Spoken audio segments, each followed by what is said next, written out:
Welcome to another topic of dynamics. Today we are going to cover rectilinear kinematics, and I'm going to discuss with you erratic motion. And it's important for us to realize the difference between these different types of motion. And our objective today is to pretty much use graphs that represents a pattern in which either acceleration or velocity would actually change or form over time. And so we're going to try to understand how these graphs work and how we can use them in our part of our tool set to solve some of the problems that we encounter in dynamics. So as always, there will be some activities, and not all of these activities would apply to us, but I'm going to go over a reading quiz first to pretty much warm you up before we can actually discuss the topic itself. So the slope of a VT graph at any instant represents instantaneous what? And the correct answer is the acceleration. Let me grab my pen here. Should be able to have there we go. So here's the pen. The correct answer for this problem would be B. And the second problem, a displacement of a particle in a given time interval equals the area under the which graph.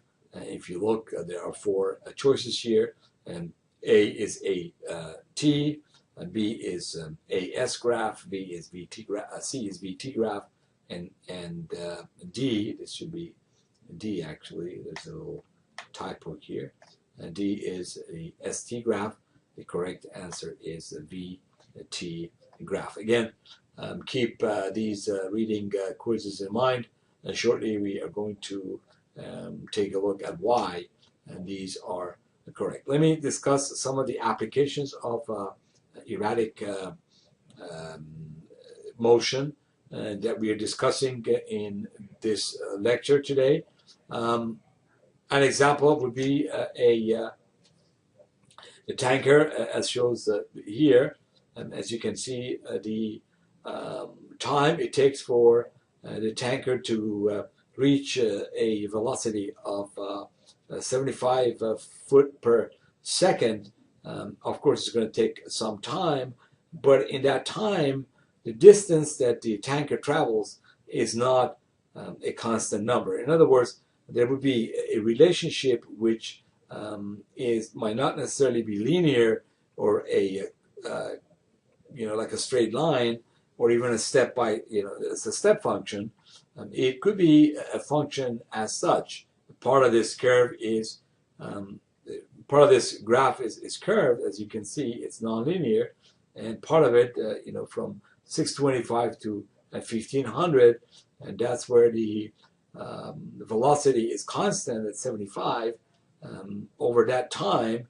So from 625 feet to traveling 1500 feet, the velocity of the tanker is a constant number at 75. But up to that point, it gradually picks up velocity up to where it reaches at 625. And as you can see, this curve is represented by an equation. V is 0.6 times s to the power 3/4, or 0.75. So that's that's one example of what we will be discussing in this class. Another similar example, you have a car it's an automobile that travels at certain with certain acceleration from the time it starts moving until 5 seconds later, this car is at 20 meter per second. That's the the velocity of the car. And so it takes 5 seconds for the velocity of the car to reaches from 0 to 20 meter per second. Again, it's important to be able to interpret these graphs correctly, and after we do that, then the problem would become pretty clear as to what we need to do, and then we would develop the solution accordingly. So for 15 seconds from at T5 to T20 for 15 seconds, the velocity of this car would be a constant at 20 meter per second.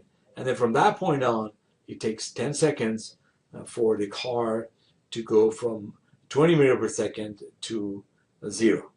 But that takes 10 seconds for it to reach come to a point of stop. So how do we develop graphs like this? One example would be from experiment. Again, we pretty much time the velocity at different points to be able to come up with a graph like that. Sometimes we combine both experiments and we verify it with some theory to be able to come up with graphs like that.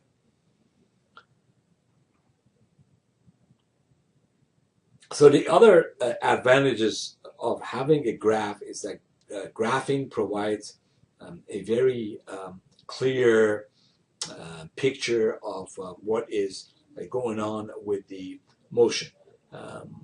There are motions that could be much more complex than what we may think it will be. An example is given here, and this is the distance that a train travels versus time. The x-axis is time in seconds. The y-axis is the distance in meter. As you can see, for a case like this, we pretty much have a nonlinear portion up to this point, and from that point on, we have a linear relationship between the distance and the time. So the motion of such a train from 0 to 30 seconds is described by the distance it travels is described by this relationship. S is 0.4 t squared, and from 30 to 40 t, or as t goes, as we are t, when t is between 30 to 40, the distance is described by such a straight line. Again, we have such a complex motion, and we could have add more complexity to it, and then in this case, using graph, it's much easier to see the clear picture of what's going on and how we can tackle the problem. So basically, the approach that we're using here, it is based on the slope and differentiation. They are linked. In order to calculate the slope of a graph, we differentiate. An example is given here. This is also provided in your book. This is there are different plots here. The first one is a plot of distance versus time. As you can see, at different point, at we call it T1, T2, T3. Let's say we would like to study this graph, which is shown in blue here. We would like to study it at 3 times, T1, namely T1, and T2, and T3. And of course, at T1, we would continue this vertical line. It's going to hit the graph at some point. If we would like to calculate the slope of the graph at that particular point, which is this particular point, we take a differentiation. So ds dt would provide us with v1. This corresponds to s1, of course. You continue this. This is s1. So this is the intersection of a point that corresponds to t1 and s1, and as such, the slope, which provide us with velocity at 1, as we previously defined, it would be ds dt at t1. If you want to repeat the same thing at s2, the point of intersection of t2 and s2, this particular point, at this point we have a time, and at time t2 there's a distance s2 involved. In order to calculate the velocity of this particular point, as it's being pointed out up here, we take the differentiation ds dt, and to find out the slope of the curve at that particular point, and that would be the ds dt at time t2. At point 3, if we wish to calculate the slope of the graph, the curve that's shown in blue this point we call it t3s3, at this particular point, the velocity would be the slope of this particular graph would be the slope of distance, time, graph at that particular point. So the slope of this point on this particular curve is going to give us the SDT. That would be the slope.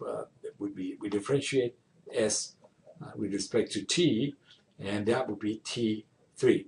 If you want to go back and see what the slope of that point is, right after we pass the origin, what would be the slope of that particular point? That would be dSdt at a point t, but in that case t is 0. So knowing that the velocity would be the slope of a dSdt curve, or I'll take that back, knowing that the velocity would be the differentiation of an ST curve, we can simply use that to our advantage to calculate the velocity at different point on the curve of an ST curve. So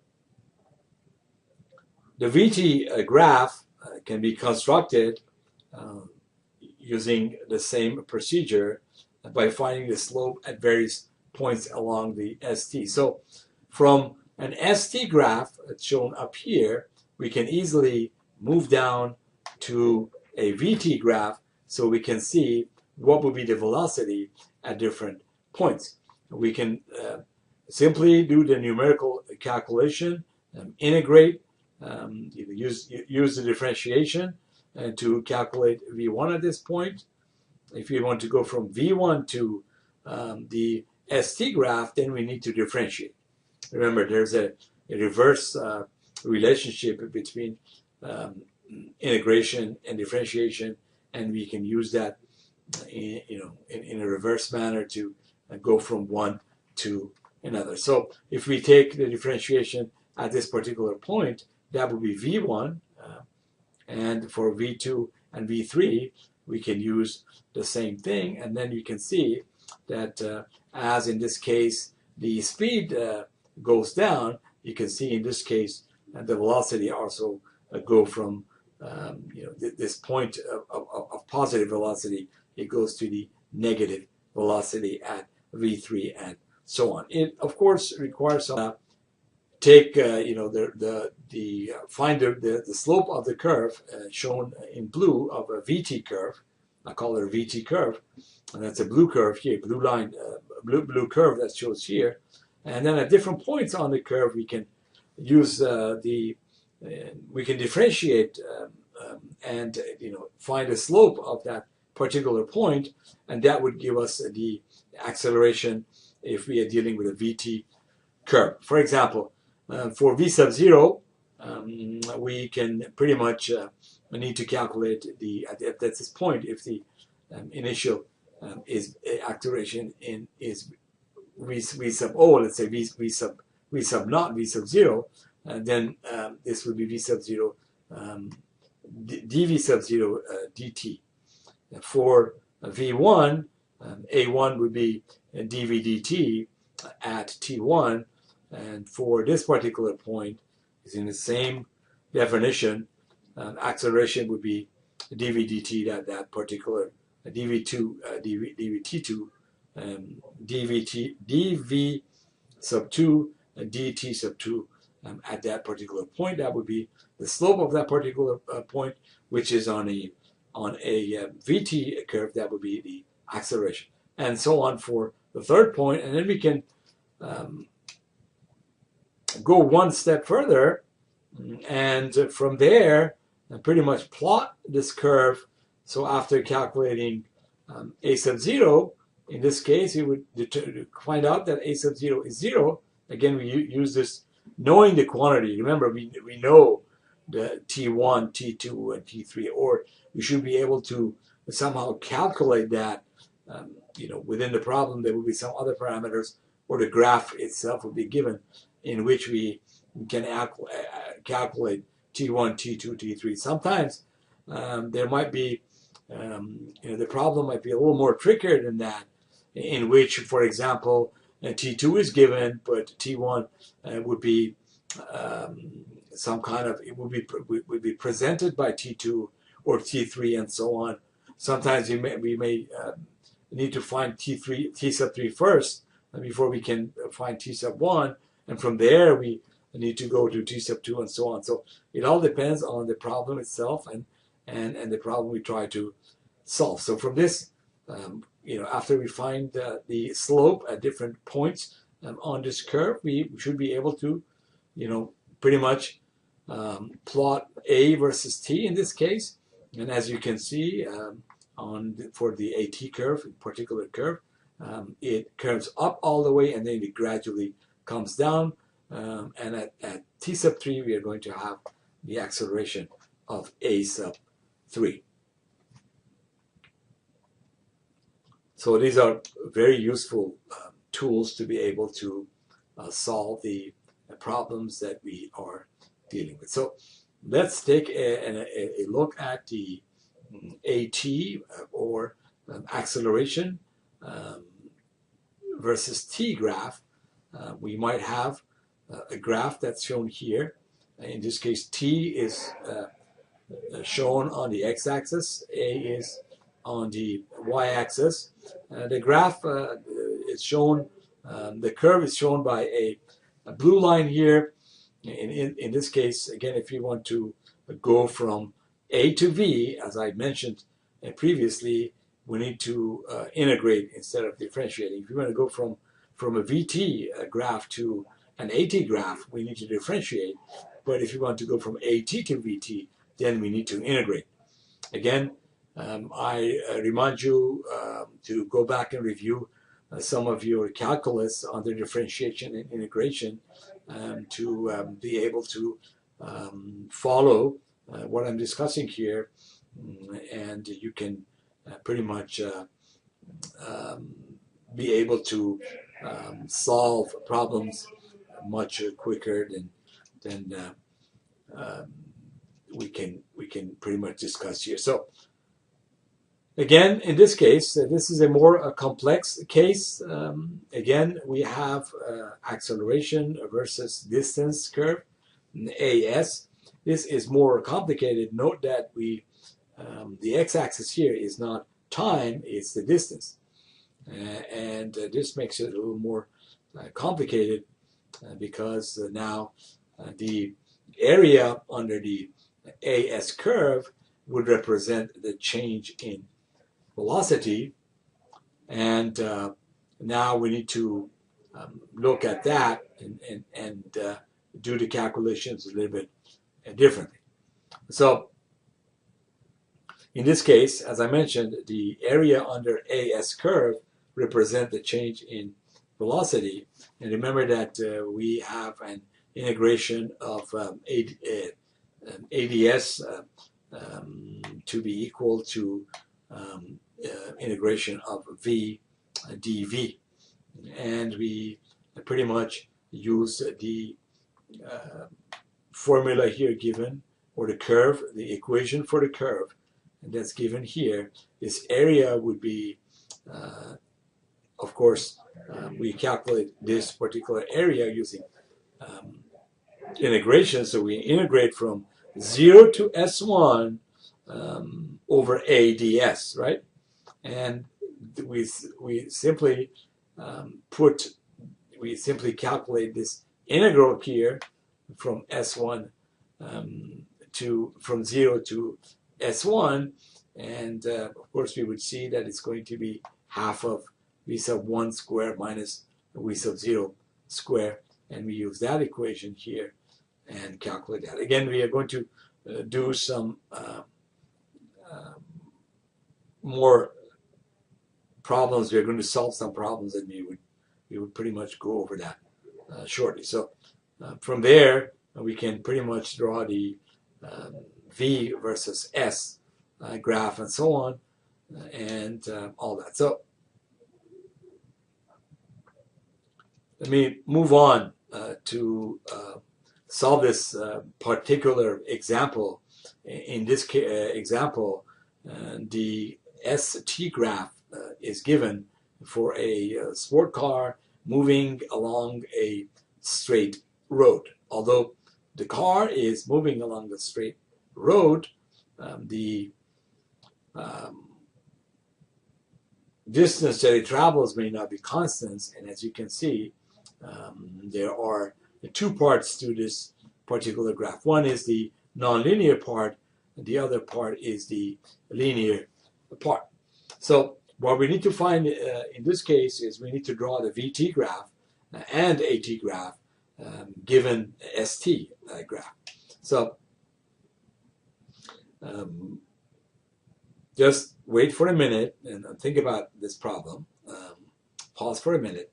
And what would be the best way we can attack such a problem based on what I've just discussed? So the first thing we are going to do is we are going to see what would be the velocity at 2 points, namely from 0 to 5, which is represented by curve, the nonlinear portion of the curve, and then from T5 to T10 for the straight line portion of the curve. And based on that, we are going to pretty much draw the VT graph as such, as shown down here. So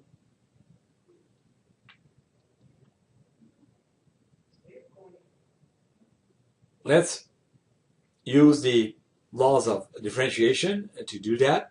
ds dt at for s equals 3t squared would be d 3t squared over dt. If you substitute 6 into this equation, you would calculate that at t5 the velocity would be 6t meter per second. Okay, and if we take the differentiation of this particular curve, which shows from 5 to 10, at time 5 to time 10, the intervals intervals would be different in this case, and you're going to have 30t minus 75 dt, which would be 30 meter per second. So if we want to substitute t 0 here, and this would be 0, if we substitute on this particular equation that I'm showing by a little arrow, if we substitute 5 there, the v would be 30.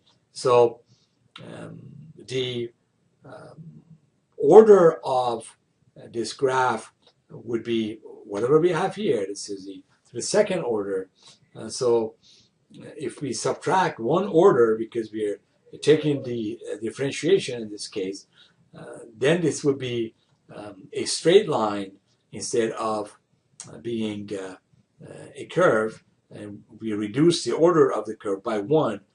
So this would be a straight line, and if we reduce the order of this line, which is it's a slope line, if we reduce that down, we're going to get a constant number, which in this case is 30 meters per second. So that's really how we go from one curve to the other. Of course, for more complex problems, it will be a little more tricky, and then we just need to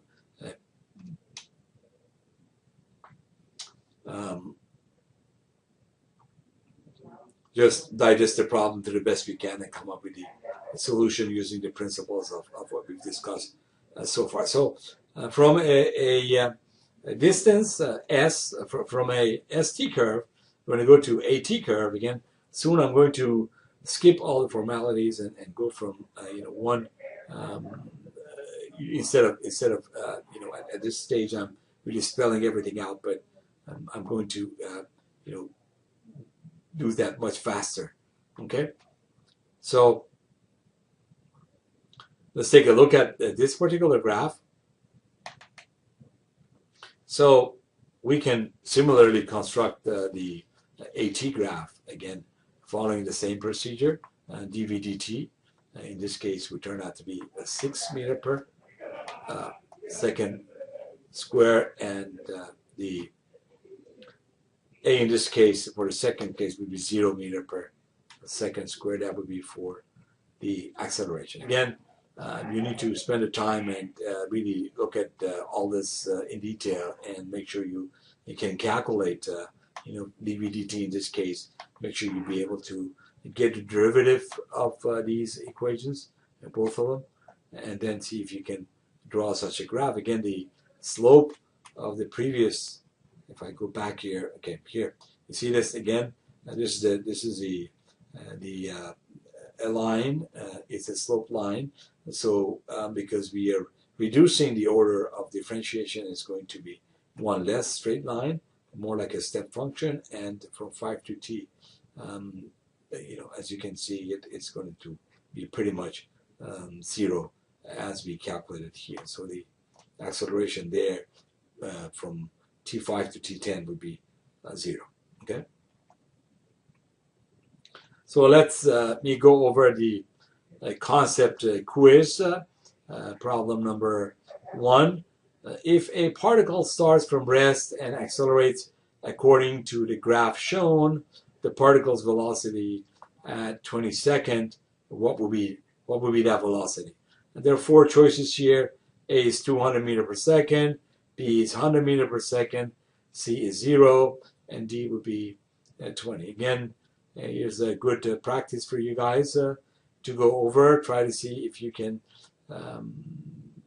get the answer to a concept quiz, and post the answer to the concept quiz on the discussion board, and then we can start a discussion there. I'm not going to even give you the answer to this particular quiz. I want you to calculate that. These are good questions that I can put on the exams or on quizzes. So make sure you guys be able to answer that.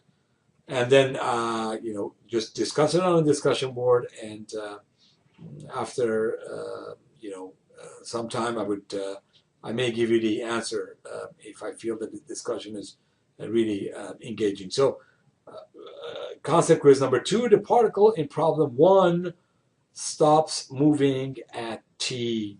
And there are 4 choices here: 10 seconds, 20 seconds, 30 seconds, and 40 seconds. And again, here, I want you to pretty much go over the problem and see if you can come up with the answer for the concept quiz.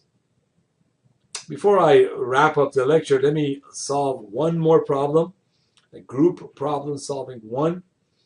This is more involved, and it requires everybody's pretty much watching these lectures.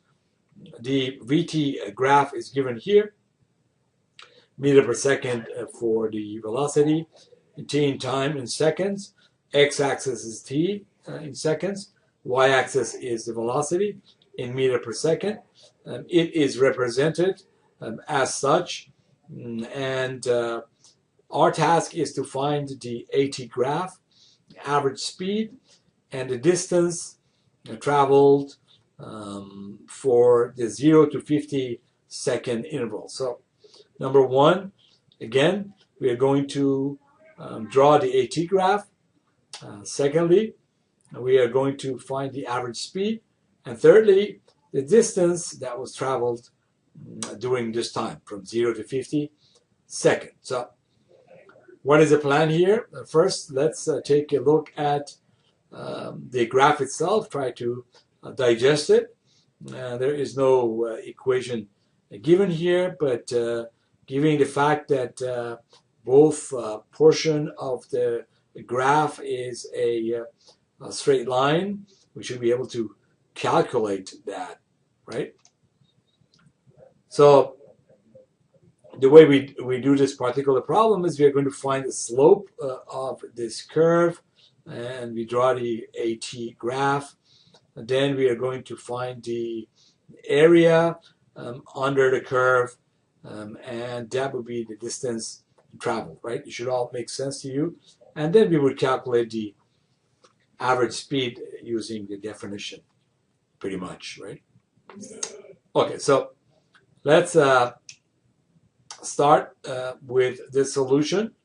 The interval from the first area, which is a triangle, would be under consideration first, from 0 to 30 seconds. The dV/dt, again, it's the slope at different points. Since this is a slope line, would be a constant number. So dV/dt would be 0.4 meter per second square, or this is the acceleration at a particular point. From 30 to 50, again, there is no slope, there is no change, it's a constant number. And so in that case, the acceleration would be 0, since dV/dt would be 0. How do we calculate dV/dt for the first case from 0 to 30? We know 2 points. One is this point, one is that point, and there is a constant slope. If you have a constant slope between 2 points, you should easily be able to calculate the slope, right? Try that. You got any problem, let me know. It's a really straightforward problem. dV/dt, the change in your v, in this case, is from 12 to 0, and that would, and the change in t would be from 0 to 30.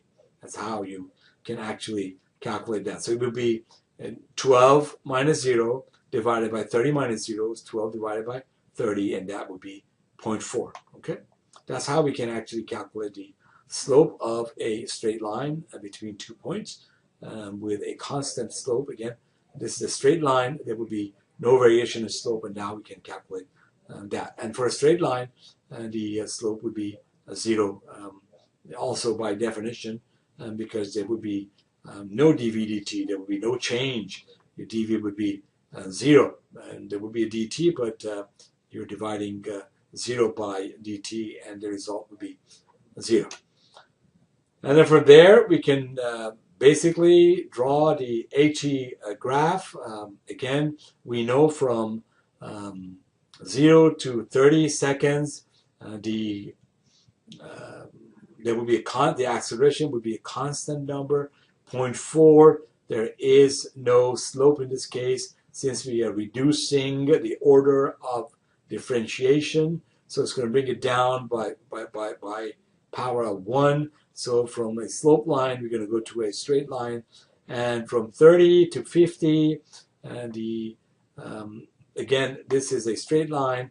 It's a constant number, and that would bring us down to 0 when we take one derivative of that. So that would be the AT graph. Okay? So we already find the AT graph. Now we're going to go back to the VT graph and write the equations. Again, V would be 0.4t for from 0 to 30, from 30 to 50, it would be 12. Okay, the distance would be pretty much. For that, we can, in this case, we can use the law of geometry to calculate the area, or the general form of integration as we've been using. And we pretty much integrate v dt. In this case, it would be 0.4t dt. We integrate that, and we are going to get 180 meters. Or we could have simply calculated the area for the triangle, basically this triangle that I butchered here. This particular triangle, we could have easily calculated the area of this triangle by 12 times 15 or 12 times 30 divided by 2. That would be 180 meters. For the for 30 to 50 seconds, we integrate again it would be a constant number, so it will be 12 dt. And 12, and we're going to substitute because this is from 50 to 30, so it will be 12 times 50 minus 30, which is 12 times 20. That would be 240 meters. So from 0 to 90, the speed, the distance would be 180 meters plus 240 meters, which will be 420 meters. In order to calculate the average velocity, again, we're going from distance to velocity. Remember, distance is referred to as s, okay, in our notation that we use for this class. So total distance would be 420, and it takes 50 seconds to travel the distance. That would give us the average velocity, which is 8.4 meters per second for this particular problem. Okay, let's take another problem and try to solve that. In this case, the VT graph shows the AT graph, average speed, and the distance from travel from 0 to 48 second interval would be to find here. So let me continue with this problem. Our plan here again is to find the slope of the VT curve and draw the AT graph, and we are going to find the area under the curve, and that will be the distance traveled, and then we are going to calculate the average speed at the same using the same procedure that I did previously. So let's take a look at this particular graph again. The equations for velocity is given for both portion of the curve from 0 to 30 seconds, and then from 30 to 48 seconds. From 0 to 30, the acceleration would be, again, we take the derivative with respect to time, so dv dt would be 0.2 meter per second square, and then from 30 to 48, it's going to be, again, the dv dt for that portion of the curve, and that is shown here.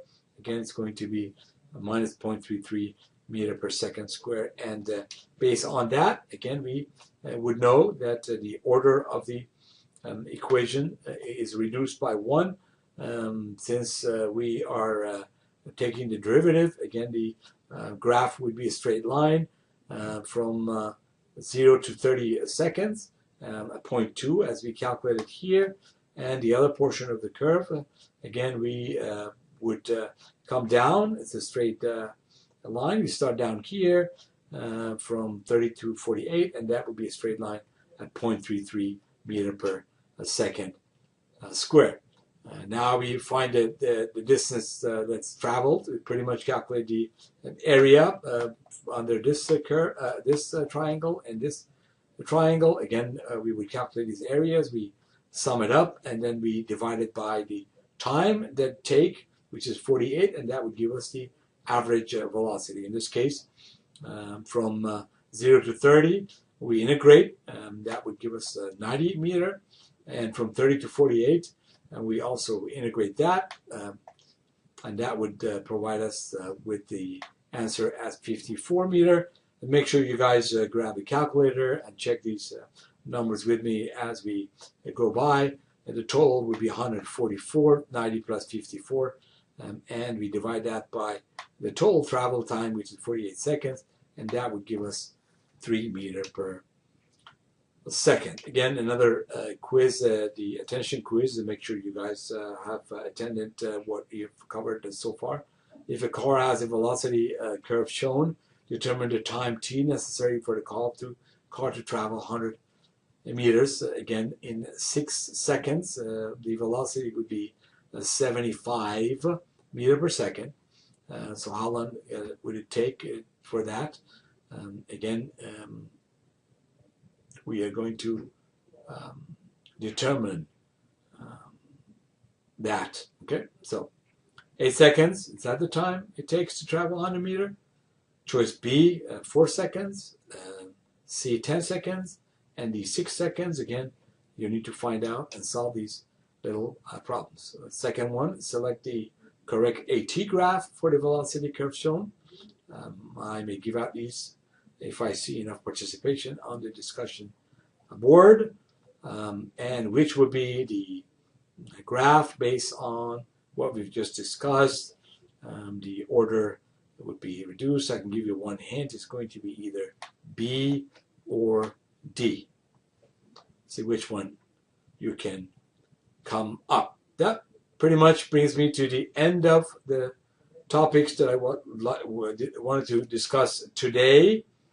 Make sure to watch the lecture more than once if you need to. Due to limitation of time, recording time and all that, I have to go over some of these problems a little bit faster, but you have the luxury of stopping the tape and pretty much take a break or pause it and go back and review it again and so on. Thank you for your attention.